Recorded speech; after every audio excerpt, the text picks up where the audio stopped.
everybody. I'm Lauren. I'm Emma. And you're listening to the Oakview.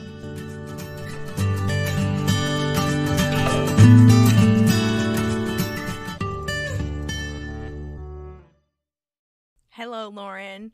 Hey, Emma. How are you? Hi, everybody. Hello, everybody. Welcome back to another episode of the Oakview. This is the Oakview girls on the Oakview. Why do you always really like to start us off with some weird voices? I think I have some theater necessary voice something. I am just theatrical. We're just doing it, okay? That's just how it is. All right. How are you? What have you been up to? My update is that I am not Twitter famous from annoying. tweeting funny things at the Super Bowl. Bit disappointed. It's okay. It might come someday. We'll see.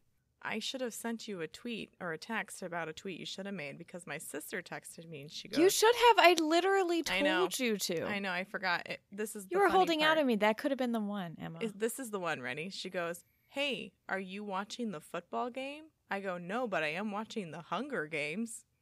And she was like, "What?" I'm like, "It's a game, right? It's just not the one you're talking about." And she was like, "Are you serious?" I was like, "Yeah, I got bored, so I turned it off."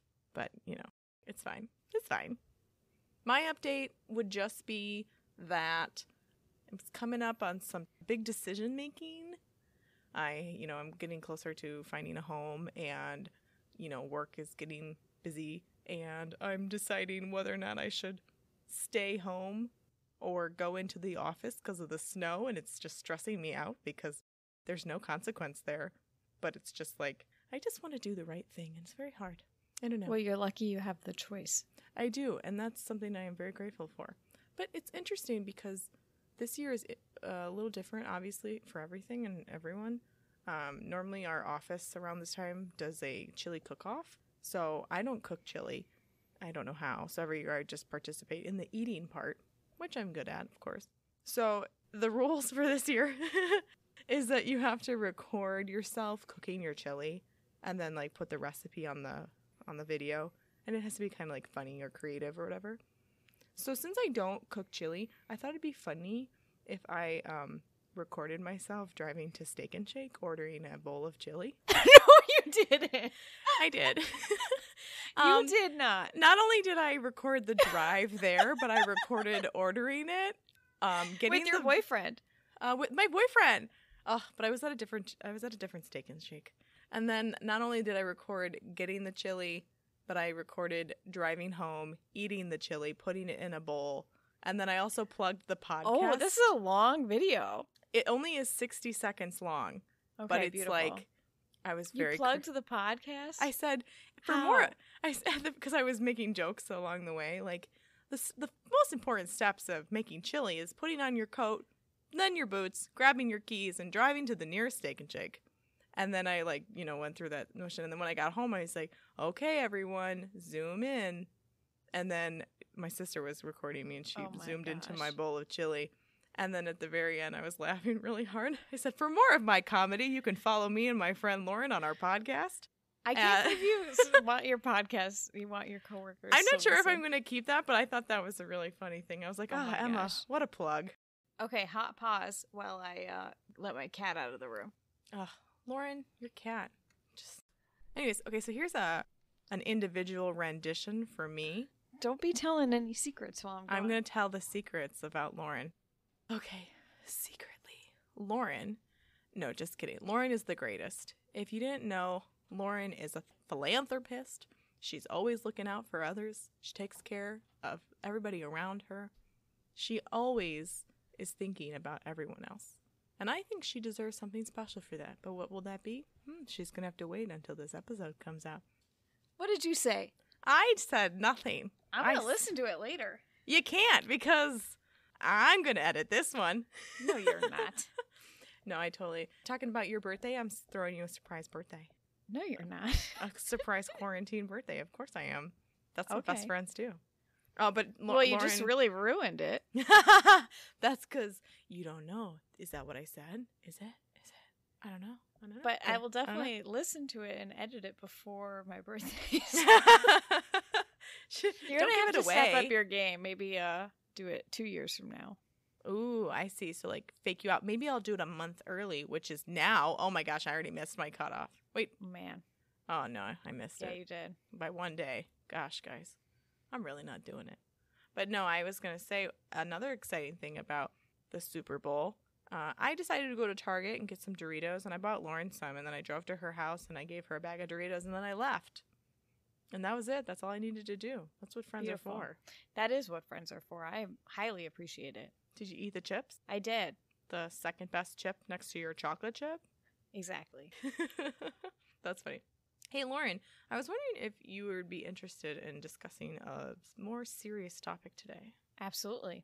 So, not like super serious where I'm going to cry or anything, but I wanted to talk about some of the struggles I have and joys I get out of being an aunt. Being an aunt? Like an aunt, like an auntie. Yeah. Okay. I'm a new aunt. Yeah, Lauren's a new aunt to a little one. And your little one is not even 6 months, right? Yeah, I have a little niece. She's 6 months old right now. Oh, just on time. And I am obsessed with her. I love her so much. Is she just like perfect? Oh my goodness, she's the cutest. I think being an aunt is probably the best feeling in the entire world. It's so fun. It is fun. It's the best parts of parenthood without the parenthood. Exactly. And I wasn't like a babysitter growing up or anything. Yeah, me either. But I really love hanging out with my niece. Yeah, she's pretty perfect. I have a little nephew and a niece myself. My niece is 6 and my nephew is 4. So it's been very interesting in the last 6 years to experience what that means for me, because I'm only 26. So, I mean, I know people become aunts and uncles sometimes quite early in life, but, I think it came at a perfect time because I was in college, which came with a lot of struggles too, because they were born when I was away, so I wasn't really there. But also, like, it was easy to, I don't know, like, navigate the little part of their life when they were an infant, because I had other things to also think about, like school. But I definitely think I missed out on some stuff. Like, I missed Morgan's first birthday, which sucks because I think she'll forgive you.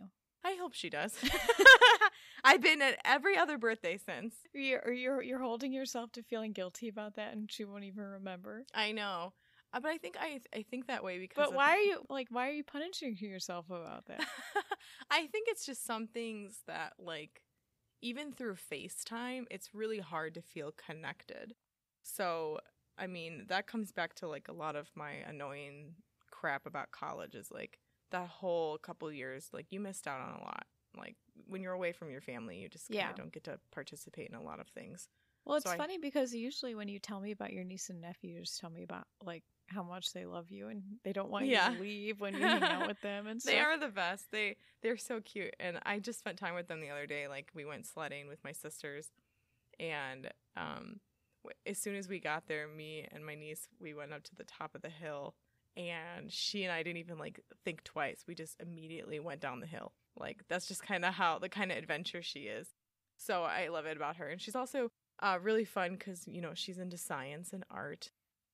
Of course, she has other aunts and uncles as well. But I find it really cute that when she builds Legos, she's like, I want to be an architect like Auntie Emma. Aww. Sometimes I'll pull my tuba out and she'll be like, I want to play the tuba too. And I was like, I'll just save this for you. I taught her how to play the didgeridoo, which is, if anyone doesn't know, it's an Australian instrument.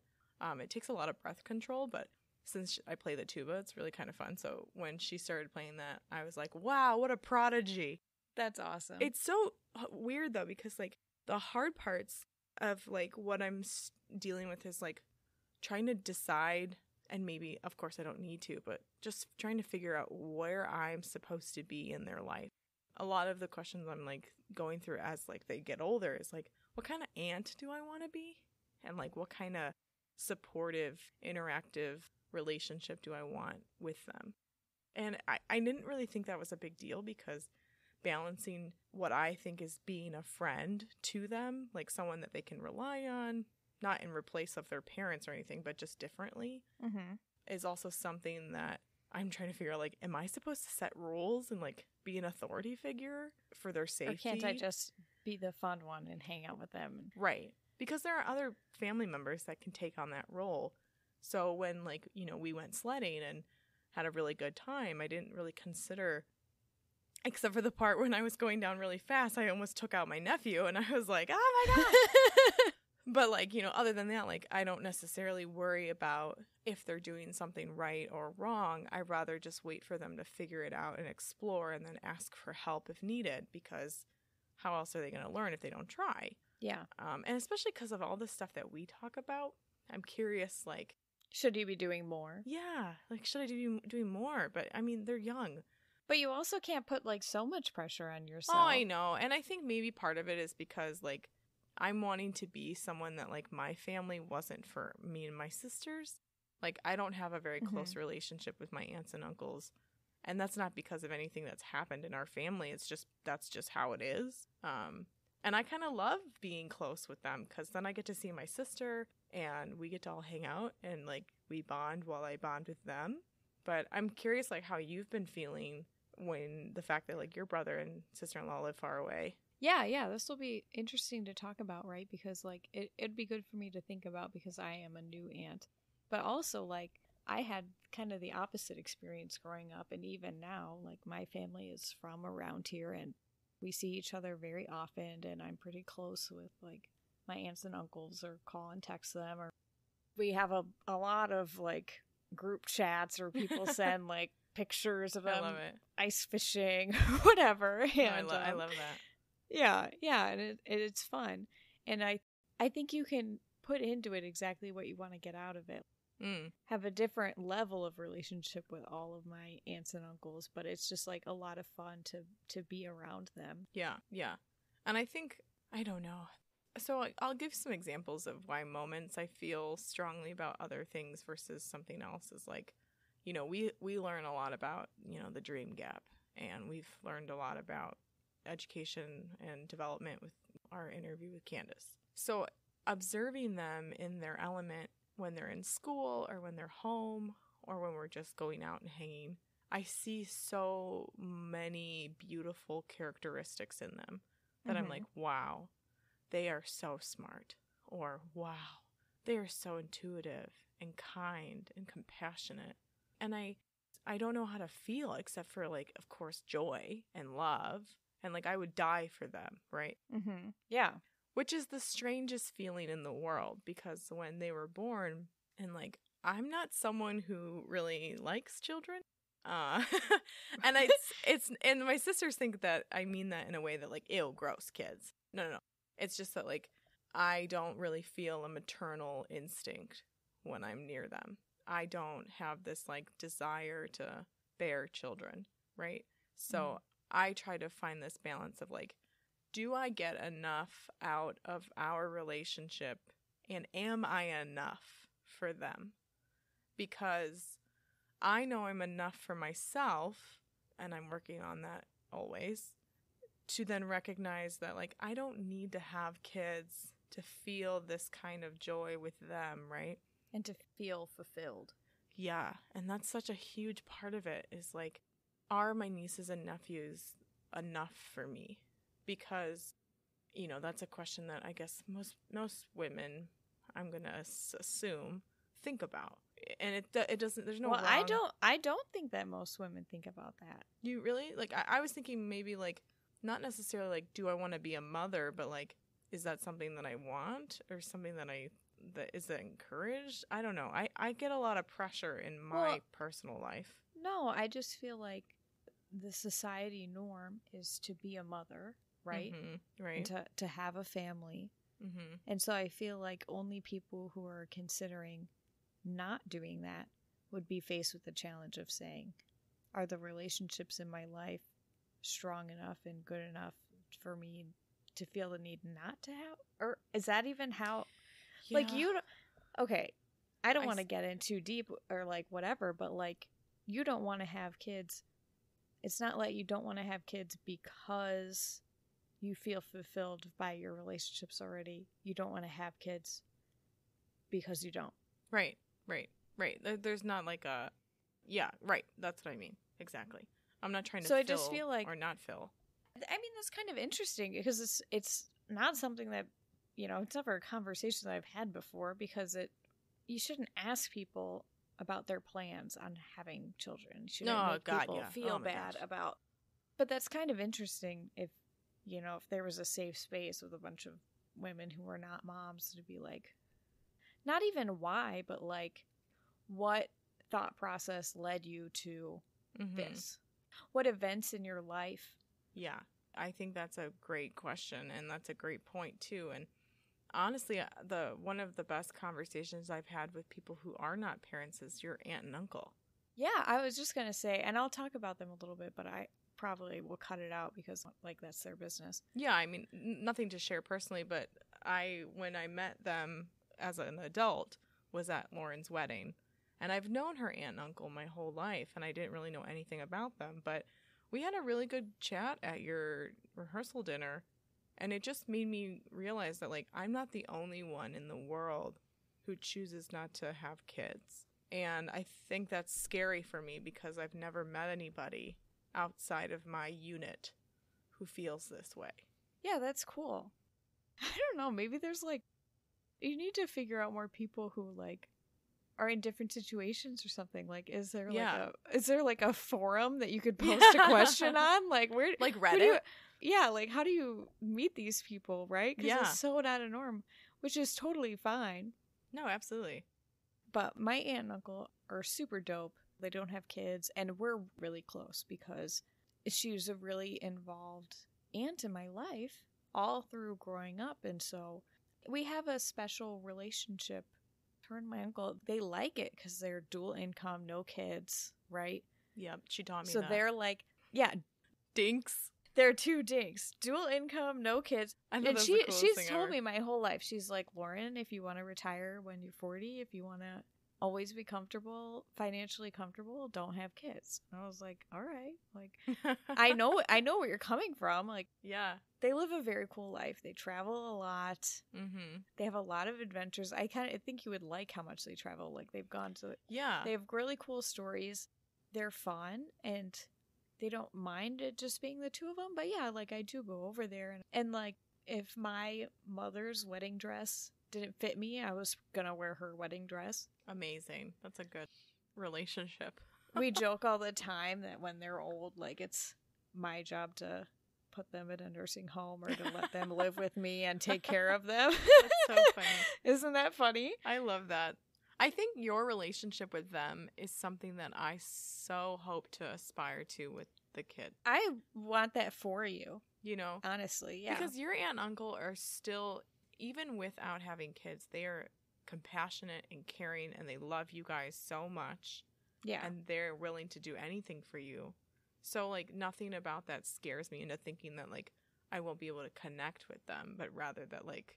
Yeah, and I think you're doing all the right things because it's really nice that you're in the area, that you see them, you're a part of their life, and they know you, and they know who you are, and they're excited when they see you, and you spoil them a little bit. Yeah, I do. I definitely take them places and buy them things, and, you know, if I'm with them and... Like, my parents' example, they don't like when people jump on the couch, right? Mm-hmm. So, like, when we're at Grandma and Grandpa's house, I'm like, guys, remember, like, we don't jump on the couch here, okay? And they're like, oh, okay, whatever. But, like, you know, when we go outside or they want to run really fast or ride their bike in the street for, like, 2 seconds, like, I don't have a heart attack, right? Like, I let them try adventurous things. Morgan is really good at climbing. So when we go to the park, she climbs really high up the top of the spider web thingy, and like my sister and my mom are mothers. Right? Are they freaking out?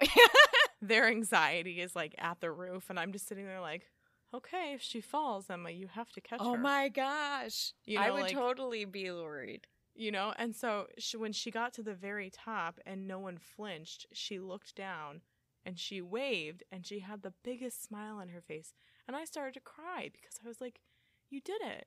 Like, you did that all by yourself, and you were so brave. You started to cry. I did, because I didn't want her to think that she couldn't, or like, you know, when you hold someone so close, they don't try to do new things. And then when it was over and she got down, of course I took like a, like, wow, okay, that was a lot.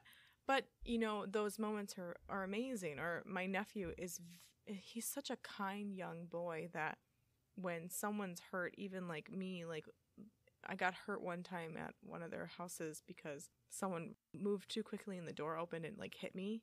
Mm-hmm. And he goes, "Are you okay, Auntie?" I'm like, Aww. "Yeah, I'm okay." He goes, "Do you need a hug?" And I was like, "Yeah, I do. Thank you." So, those moments are really rewarding and fulfilling. But they're also really challenging because like when they fight or they are having a tantrum or they're dealing with normal toddler things, I don't necessarily know what to do. And I don't really know what to say. And I know that is, to each his own, right? Like I could ask my sister like, "Hey, how do you want me to react here? Like, do you need me to be a parent in this moment, or do you want me to just let them figure it out?" Yeah, but you're not going to like call it every single situation. And you can't. While your sister's trying to go to the grocery store or whatever. Right, exactly. And usually in those moments, I like my sister thought it was crazy because not like crazy like how could you? It was more like oh wow. They were watching a movie and I decided to help clean up her house a little bit, as like a kind gesture. And they were just downstairs watching TV and she got home and she's like, "Where are the kids?" And I was like, "Oh, they're downstairs." She goes, "Oh, you're not with them?" And I was like, "No, they're fine." And I was like, "I'm just cleaning." And like I trust them, right? Like I know like that she wouldn't leave them alone. Well, I think it's a hard thing for her to not be in the same space with them. Or maybe when she turns her back, they're crazy. Yeah, and I think, of course kids act differently when they're with their parents, right? Yeah. When we're with our other family members, we're different because, we can maybe not get away with as much or something, you know, whatever. But I think it's funny because, there comes a point in life where I think, I'm growing as a person and I want them to grow and I want our family to like break these like generational curses and traumas, right? Like we come from like heavy line of emotional and physical abuse, like back in our family. Mm-hmm. And our grandparents and our parents carried that with them. My grandparents were in the war, and there was a moment in time where my parents realized how much information was withheld because of PTSD and injury. And we see that in how we were taught growing up about how much do we share? What do we show? What do we talk about? What do we talk about? What do we not talk about? Yeah, and it has nothing to do with like whether they loved us enough. It has everything to do with how did they love us. Yeah, and then like you can't. How much do you step or sway from what your sister would want? Or right, exactly. How can you be yourself, but exactly create an environment where your niece or nephew could come to you with anything? Exactly. And that's another part of that is like I constantly tell them, even at this small age of them, I go, "Hey guys, you know that you can always call Auntie. You just tell Mommy or Daddy to pick up the phone and you can call me. If you want to talk to me about something that happened at school, or if you want to talk to me about your day and you don't really want to share with Mom and Dad, you can always call me." And it's not to show them that like you can't rely on your parents or that you shouldn't share with them, but rather that like if you're scared or embarrassed, there is still a safe place for you to call. Yeah. That's something I didn't have as a kid. My aunts and my uncles, as soon as my grandparents died, it was very clear that there was a division in our family. Not because we didn't, like I said earlier, not because something where we didn't want to talk to each other. It's just grief drove us apart, where we kind of stuck to our family nucleuses, and we only came together on holidays. Mm-hmm. And when you're going through your own grief and trauma as adults, which I deal with, of course, everybody deals with anxieties and other mental illnesses, you don't necessarily always remember to reach out to the other people. Yeah. And that's something that I want to like crack the whip on is like, even though I'm struggling or my sisters are struggling, those kids can always rely on us. And it's fun, right? Like we're supposed to be the fun part about being in a family. It's not supposed to be a chore. I don't want to be like, "Oh, I have to call Aunt Emma because, I have something to tell her." No, it's like, "Oh, I should tell Auntie." Because, And Morgan and Noah are funny because they know that I like to be what they call like conniving, right? Like Morgan does this thing where she rubs her hands together. She's like, Emma and I have a plan. And we're going to make things. And it's never malicious. It's like, we're going to build a rocket today. And I'm like, yeah, gosh. We are. And we like go get tools and coloring supplies. And we like, she drew up blueprints the other day of how we're going to build this rocket. I'm obsessed with that. I can't wait to have those fun times with my niece. Yes. And I think what is so something to look forward to, Lauren, that like no one shared with me was that watching them become people, like people with personalities, with opinions, with thoughts, is so mesmerizing. Like everything that they do, I'm like, are you for real? Like Morg's at an age where she can start to watch Harry Potter a little bit. And we were watching one of the movies the other day and she goes, that's the bad guy, right? And I went, yeah. We'll see, because, like, no one knows that yet. Yeah. Was she totally right? She was totally right. And she goes, I think the bad guy is going to be in that tree. And I was like, what? Foreshadowing? Like, wow, you're so smart. And Candace immediately looks at me. She points at me. She goes, this is your fault. Because I'm someone that can, like, really solve mysteries quickly. Yeah, like, just at a snap. And Morgan's like, yeah, I don't think that's a good guy. I think he's actually the wolf. And I'm sitting there going, oh, yes, tell me more. Like, I want to be in your brain. That's so fun. But then she's also a kid, right? And so, like, when I see her do something amazing, when I see him do something amazing in my eyes, right? Because, like, I don't know what's child appropriate, you know? I don't know what developmental things are supposed to happen at their age.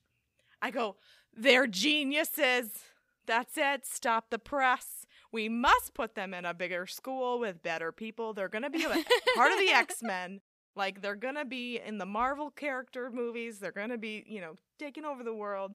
I tell Morgan every day, I'm like, you are smart and kind, and you can be whatever you want to be. Oh, my gosh. That's and awesome.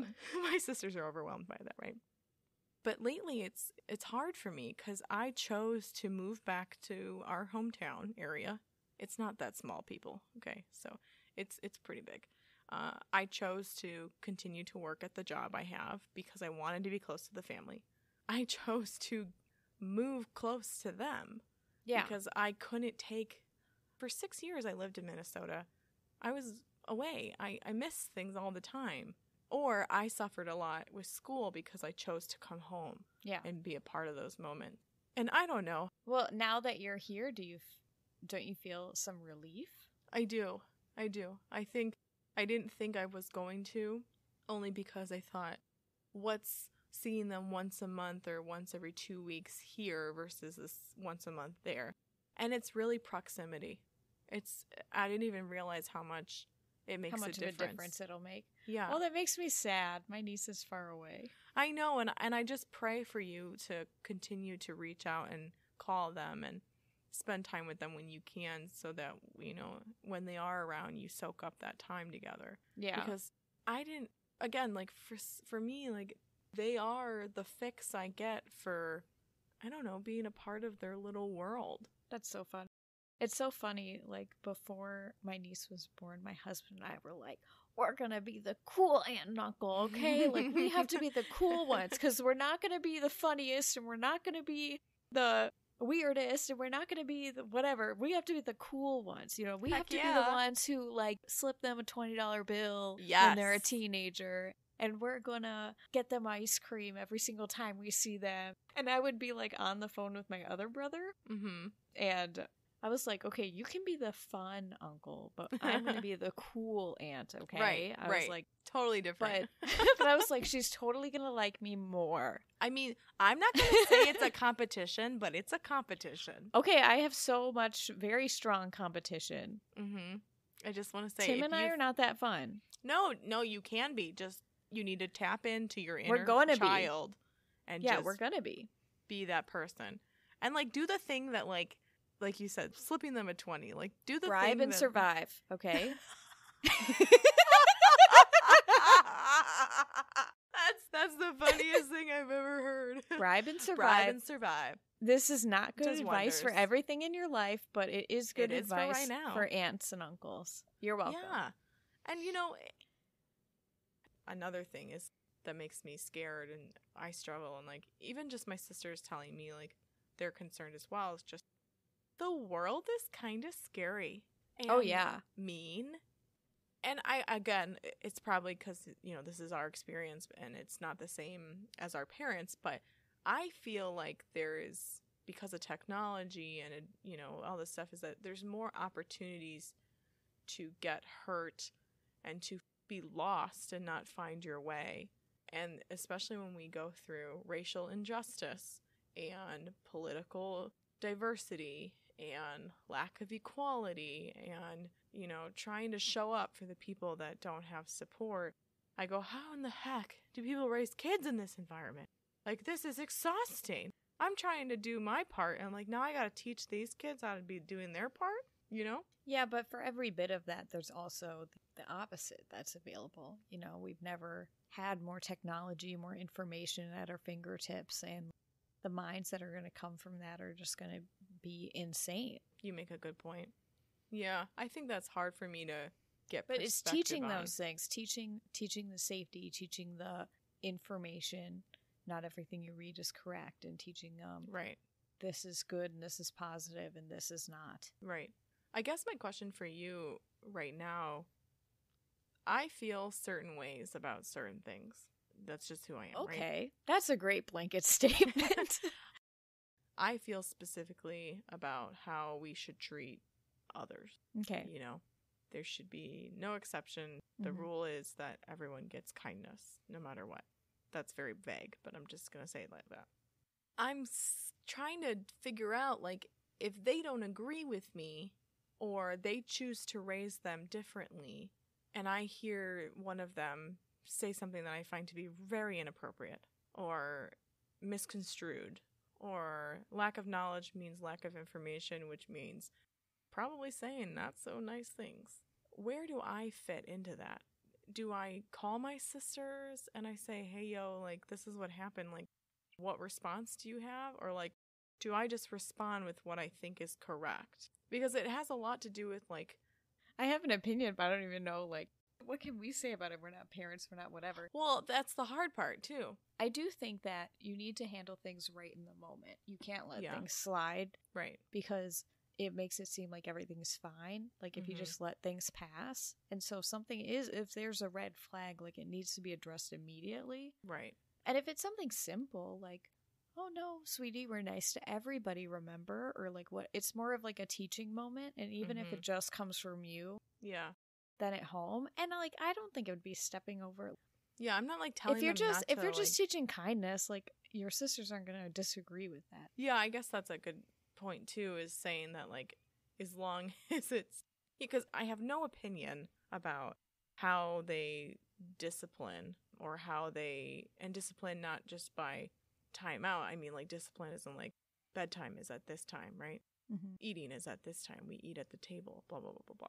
But it's like, I've only had to speak out when I remember one of them had an issue at school and they met a kid who was kind of mean, and, Amy was trying to figure out, like, how do I address the responsibility? One, like, make sure you use your voice. Please do not do that. If they do it again, we go to a teacher. If the teacher can't figure it out, of course it comes home, and then we reinforce it at home. And I find that to be, like, extremely bearing. Like, it's a large responsibility to make sure your kids are continuously being taught something, because you have to say things more than once. They're young. They're not like, oh yeah, I got it. No, you have to remind them, like, remember, you have resources. Make sure you use your voice and blah, blah, blah.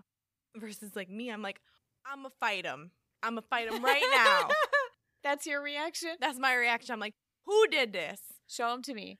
Tell me their name. No, it's okay. I'm not going to go. No. Just tell me their name. Tell me their name. I will beat up this 5-year-old. Right?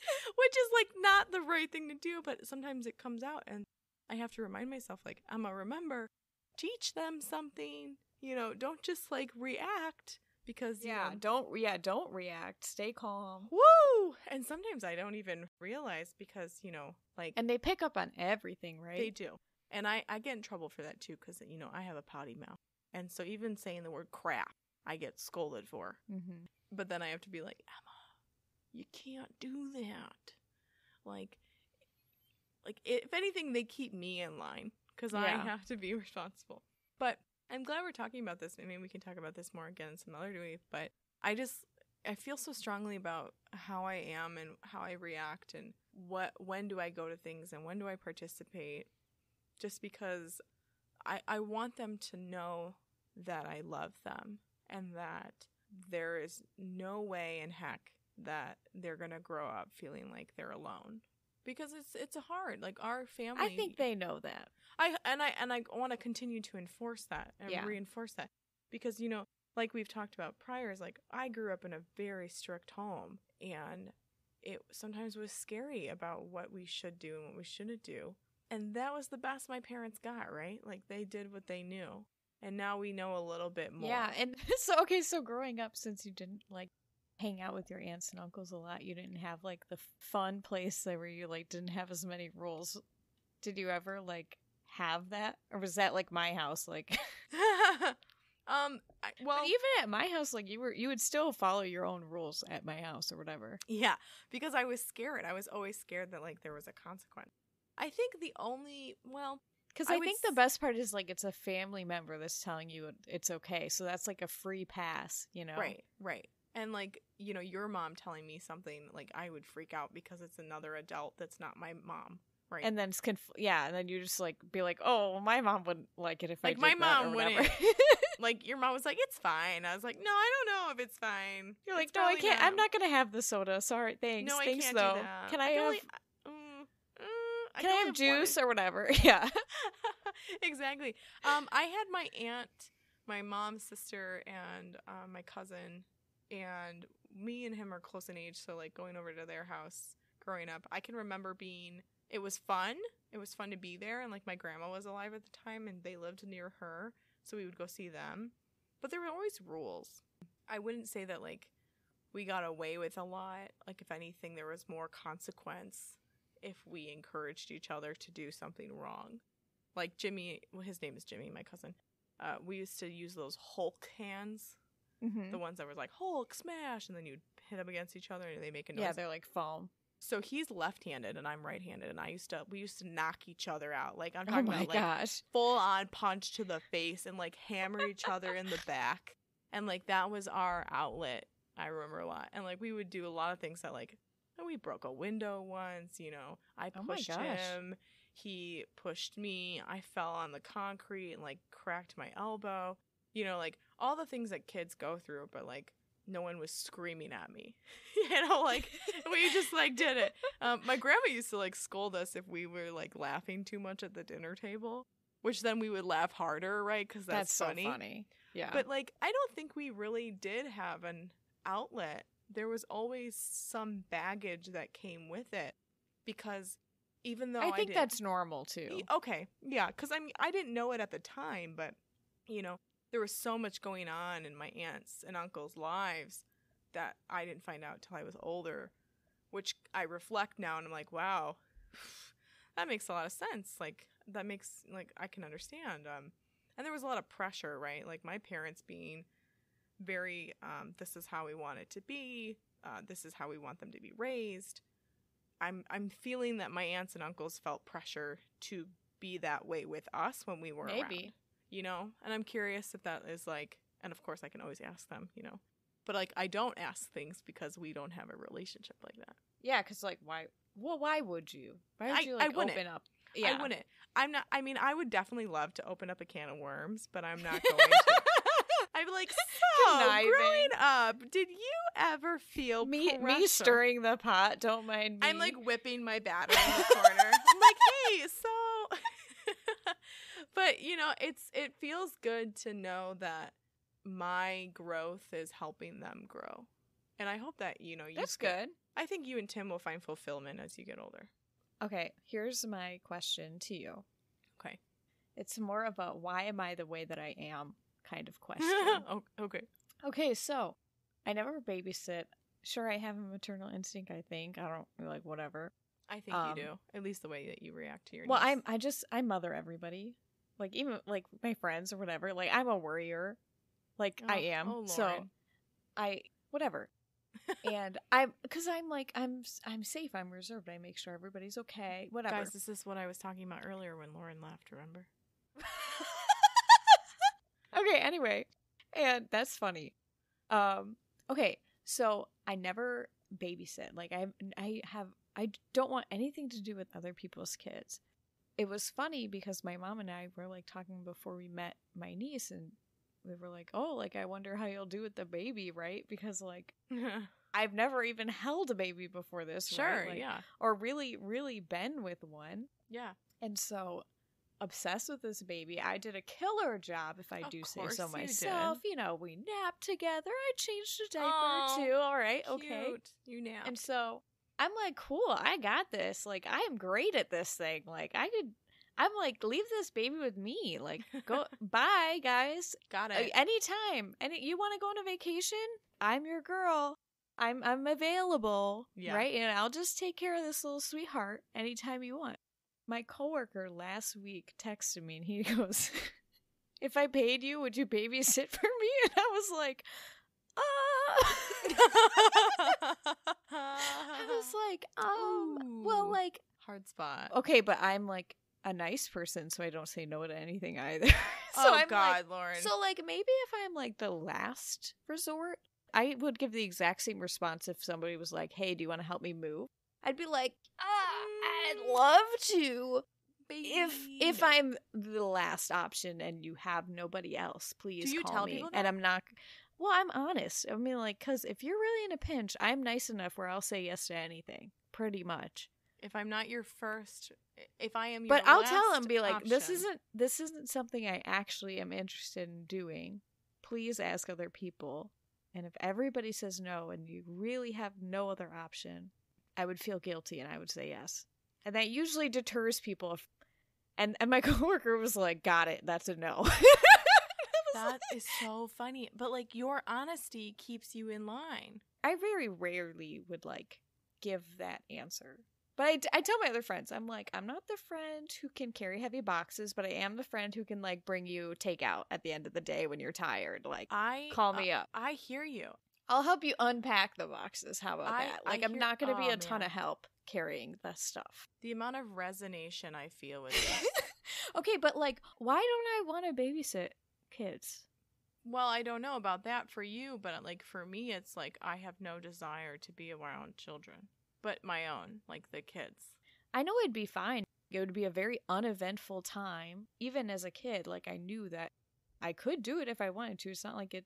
Yeah, plenty of other 13-year-old girls and boys, whatever, do that. Yeah, but it's a lot of But it's just never something I wanted to do because I always just felt like, well, what if something goes wrong? Or like, it's just like I didn't want to be burdened with such like a big that makes responsibility. That makes sense. And for a lot of people, it is not as big of a responsibility as you might feel.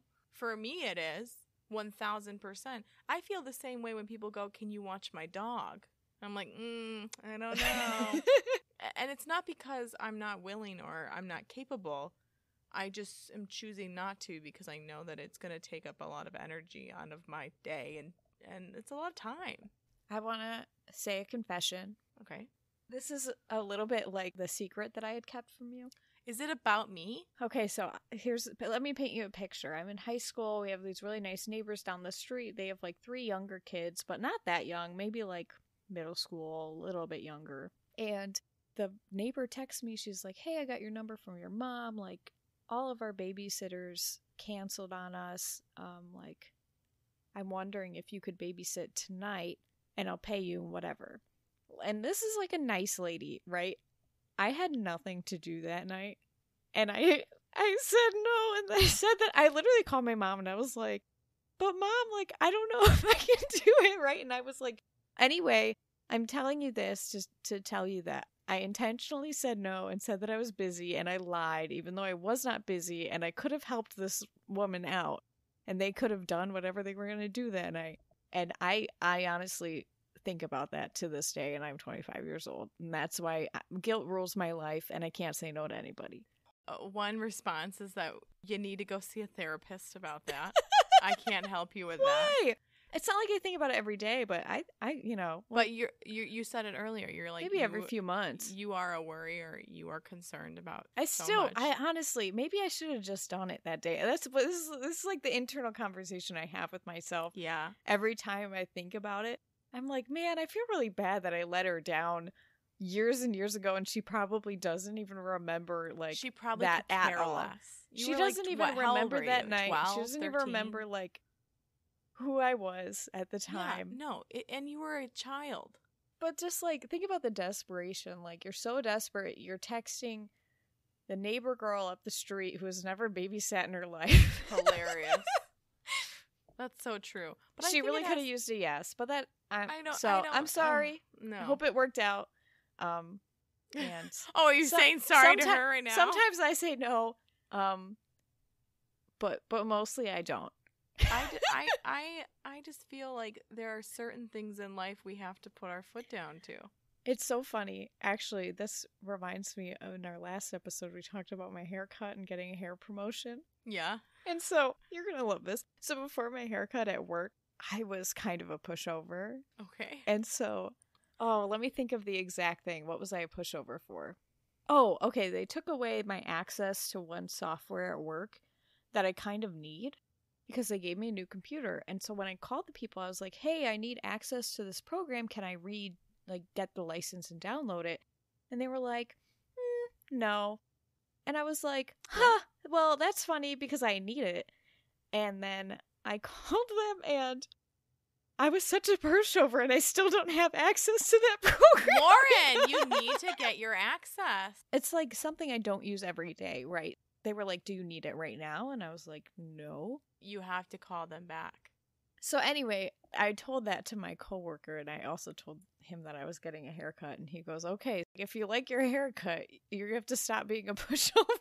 I agree, especially because, like, you need to be successful at your job. You gotta be able to do that. I'm not, like, I promise that if I really needed it, I would have gotten it, but... Lauren, but just see how that applies to every area of your life. But now I'm going to need it at some point, and then I'm going to be inconvenienced, and then I'm going to be mad that I didn't, right? Okay, well then I challenge you to pick one area of your life where you are not a pushover. Like you. One area? Yeah. So whether that's like between you, and I'm just making this up. Whether it's like you and your coworker, you and a boss, you and your husband, you and yourself, you know? Like, okay. Don't let yourself always have to say yes, and don't feel bad about it. Like, if it's inconvenience in yourself, and are you like my motivational coach now? I'm going to be your motivational coach. Lauren, say no. Say no. Also say yes when you need to. If Lauren, you don't want to be a secretary. Oh, I don't do that. That's what I'm saying. It's like, just make sure you're standing up for yourself. I like how this transitioned into this. This was good. This was really good. Lauren, I honestly, as time goes on, you're going to figure out what works for you. And I think that's the same thing for me in life, and especially for being an aunt. Also, I'm sure someone is being very annoyed because I keep saying aunt instead of aunt. And I live in the Midwest, so get over it. I am an aunt. Also, one of my movies I watched growing up was The Wizard of Oz, so I like it when the kids call me Auntie M. Oh, that's cute. It's a nice little, I don't know. Two things I just want to say, and then we can wrap up, is just like, one, being the fun, cool aunt. It should be fun and cool. It should be fun and cool.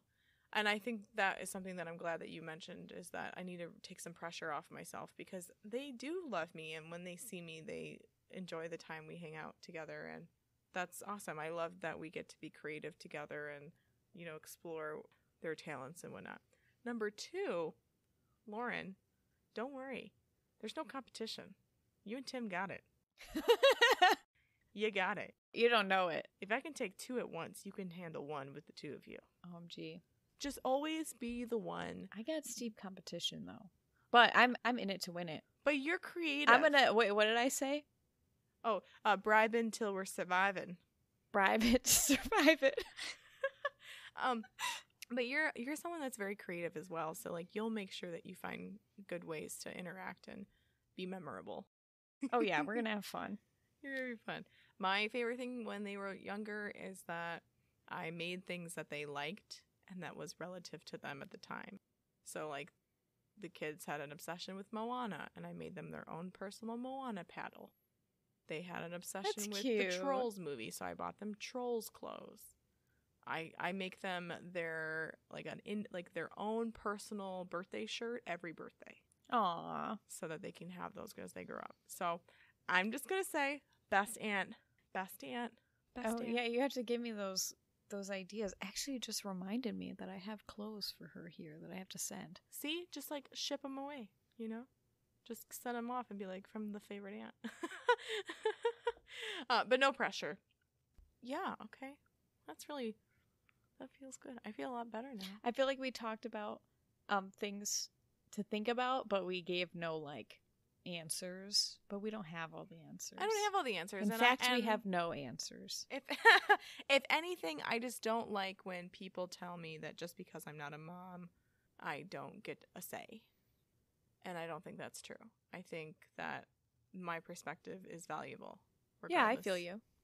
That's why on Mother's Day, you kind of have to spread some love to everybody. I agree. Also, there should be an Aunt's Day. There definitely is. Well, I guess we got the short end of that stick. Anyways. We got to figure out when it is. And then just tell your niece and nephew, did you know next week is Aunt Day? What are you going to do for me?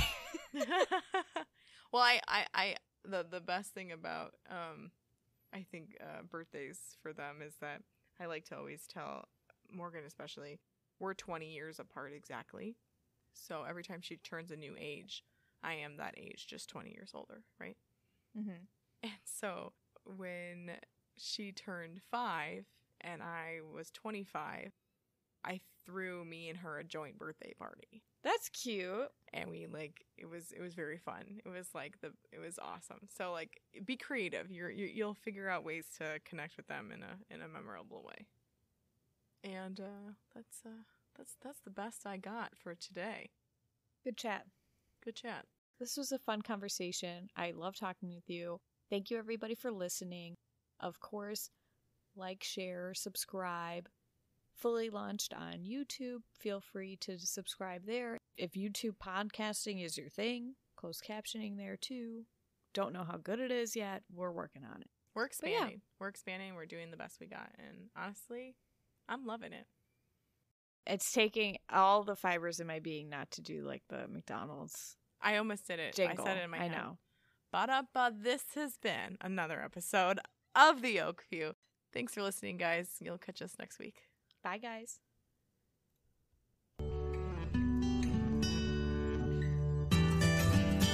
Thanks again for listening to The Oakview. You can follow Lauren and Emma on Instagram at The Oakview Podcast, OAKVIEW, or email us at theoakviewpodcast@gmail.com.